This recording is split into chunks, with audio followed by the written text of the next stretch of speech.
Y Jehová lo hizo así, y vino toda clase de moscas molestísimas sobre la casa de Faraón, sobre las casas de sus siervos, y sobre todo el país de Egipto, y la tierra fue corrompida a causa de ellas.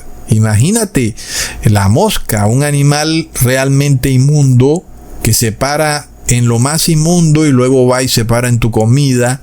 Toda la tierra fue corrompida, todo se volvió inmundo. Ese supuesto insecto sagrado ahora era un insecto molestoso, repudiado, inmundo. Los egipcios dijeron, no, esto no es sagrado, esto es inmundo. Y los hebreos estaban tomando nota también, ¿verdad, hermanos? No, este dios mosca dorada no es ningún dios. Y luego, no olvidemos otro de estos dioses absurdos de los egipcios, que es la vaca. Es de locos. Como hoy en día esto no cambia, ¿verdad, hermanos? Si hay un movimiento animalista en donde de repente no se pueden hacer corridas de toros, y ahora luego dicen que tampoco pueden sacrificar una vaca, porque la vaca vuelve a ser un animal sagrado. Y bueno, nosotros sabemos que la ley dice que un animal sí puede ser sacrificado, siempre y cuando la sangre caiga a tierra. Entonces, nosotros no somos animalistas en todo caso. Lo primero es la supervivencia del ser humano. Pero para el animalista, el ser humano puede morirse todo lo que quiera, pero lo primero es la supervivencia del animal. ¿Y por qué? Porque el animal es sagrado. Estamos de vuelta ante la vaca sagrada egipcia, y era una diosa de los egipcios. Por esa razón los hebreos no podían adorar a Jehová libremente en Egipto. No se podía. Tenían que salir de Egipto, no había otra manera. Porque donde los hebreos llegaran a sacrificar una vaca ahí en Egipto, los egipcios pensarían que estaban haciendo algo en contra de su Dios, como que era un ataque en contra de ellos, y no lo era. La adoración a Jehová permitía sacrificar una vaca, pero para los egipcios eso era abominable, así como para los hebreos era abominable adorar a Baal. Sin embargo, ellos no tenían el poder para imponerlo, ¿verdad, hermanos? Los hebreos tenían que soportarlo, ¿verdad? A la final, quien tiene el poder y las mayorías impone su adoración, y eso es lo corrupto del caso.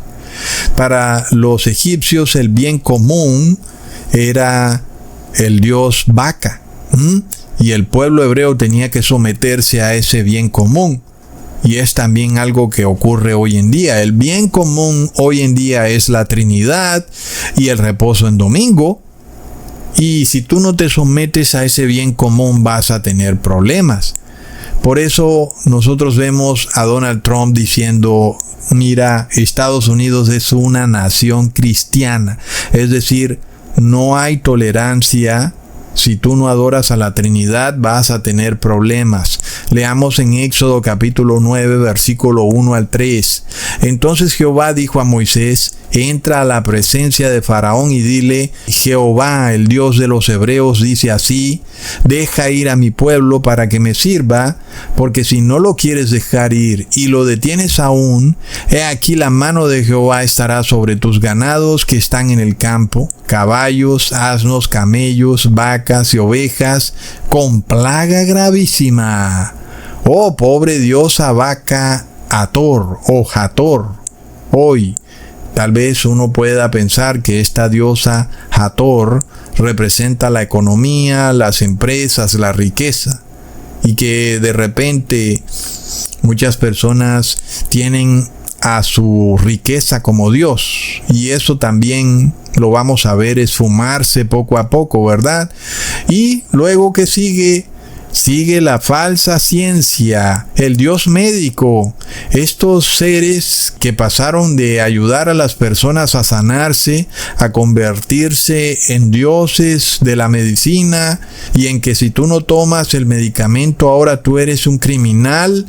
Esta es la falsa ciencia y es el imperio de estos falsos médicos. Otros dioses falsos de Egipto, ¿verdad? La falsa ciencia, como ocurre también hoy en día, donde estos magos de Egipto pensaban que tenían a todo Egipto inmunizado a todas las enfermedades, y luego eso con Moisés cambió por completo. Leamos en Éxodo capítulo 9, versículo 8 al 9. Y Jehová dijo a Moisés y a Aarón: tomad puñados de ceniza de un horno, y la esparcirá Moisés hacia el cielo delante de Faraón, y vendrá a ser polvo sobre la tierra de Egipto, y producirá sarpullido con úlceras en los hombres y en las bestias por todo Egipto. Entonces, ¿qué pasó con la falsa ciencia? No, que nos tenían inmunizados, ¿verdad? Los egipcios decían, ¿qué pasa? No, que Egipto era una nación libre de sarampión, varicela, rubeola, viruela, rociola, urticaria, ébola y toda rasquiña y piquiña de la piel.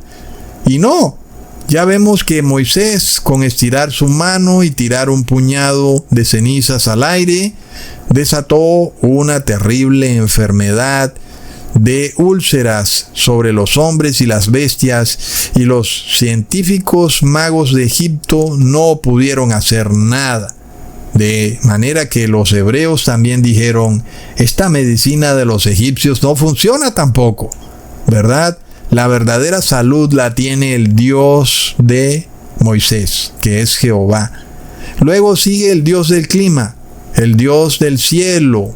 Le decían Nu, o el Dios del aire, Shu, que eran los supuestos protectores de Egipto, que también mantenían la tierra en equilibrio de lluvias, haciendo que las cosechas dieran su fruto en abundancia. Y de repente, Moisés de nuevo alzó su mano y empezaron a caer grandes piedras de granizo del cielo. Leamos en Éxodo capítulo 9, versículo 19. Envía pues a recoger tu ganado y a todo lo que tienes en el campo, porque todo hombre o animal que se halle en el campo y no se ha recogido a casa, el granizo caerá sobre él y morirá. Es curioso esto, hermanos, porque hoy en día estos dioses de Egipto le han puesto nombres cristianos. Los ritos egipcios tienen apariencia de cristianismo y ceremonias egipcias han sido convertidas en ceremonias cristianas. El dios Ra ahora aparece en forma de hostia. Isis, Horus y Set son la Trinidad. Y sobre todo Jesús ha sido transformado en el Dios de la cosecha y de la prosperidad.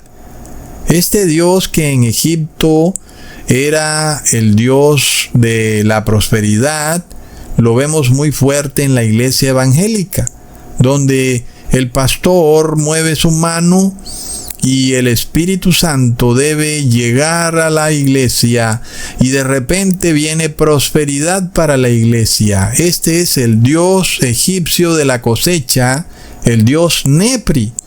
Y los evangélicos convirtieron a Jesús en el Dios Nepri. Todo esto va a colapsar porque los evangélicos están acostumbrados a que todo es prosperidad. Y ya vamos a ver qué es lo que viene. Así como Moisés estiró su mano y una terrible plaga de langostas acabó con el tal Dios de la prosperidad, el tal Nepri. Leamos en Éxodo capítulo 10, versículo 3 al 5. Entonces vinieron Moisés y Aarón a Faraón y le dijeron: Jehová, el Dios de los hebreos, ha dicho así: ¿hasta cuándo no querrás humillarte delante de mí? Bastante contundente eso, hermanos. Deja ir a mi pueblo para que me sirva, y si aún rehusas dejarlo ir, he aquí que mañana yo traeré sobre tu territorio la langosta, la cual cubrirá la faz de la tierra, de modo que no pueda verse la tierra, y ella comerá lo que escapó y lo que os quedó del granizo.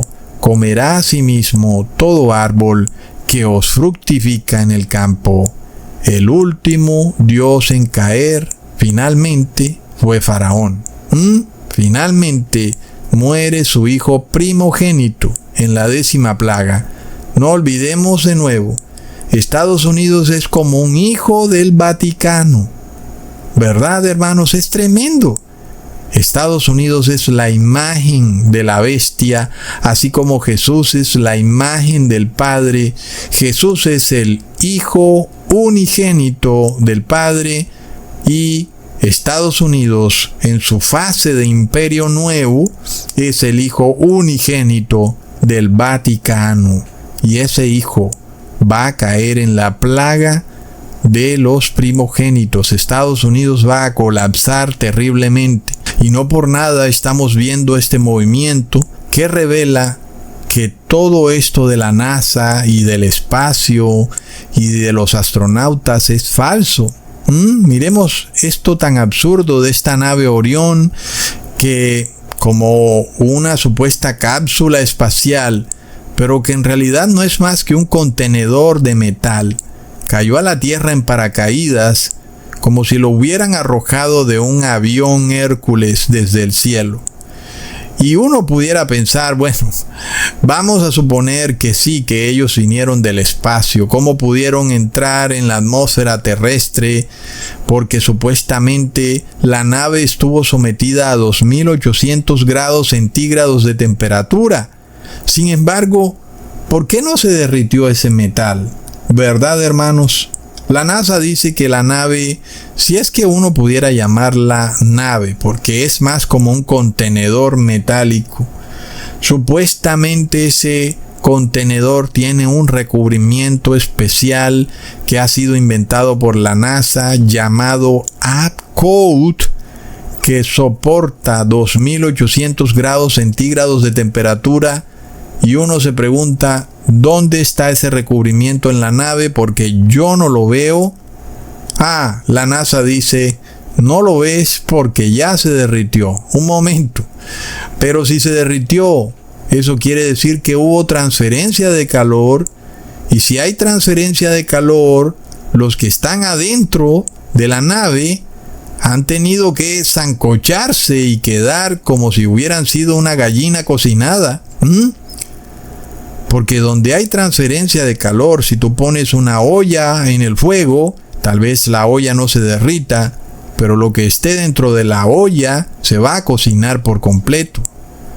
Pero los astronautas llegan fresquitos a la Tierra. Vamos a tolerar la idea de que ese recubrimiento no permite ni que se derrita esa nave, ni que haya transferencia de calor. Aunque ellos declaran que se derrite, vamos a aceptarlo. Luego no olvidemos que esa nave tiene atados arriba en su parte superior unos paracaídas. Hasta donde yo entiendo, esos paracaídas están hechos con una tela muy liviana y que es imposible que no se quemen al estar sometidos a una temperatura de 2800 grados centígrados, más y cuando ese recubrimiento se ha derretido. Sin embargo, esos paracaídas se abren perfectamente como si nunca hubieran estado sometidos a un calor extremo.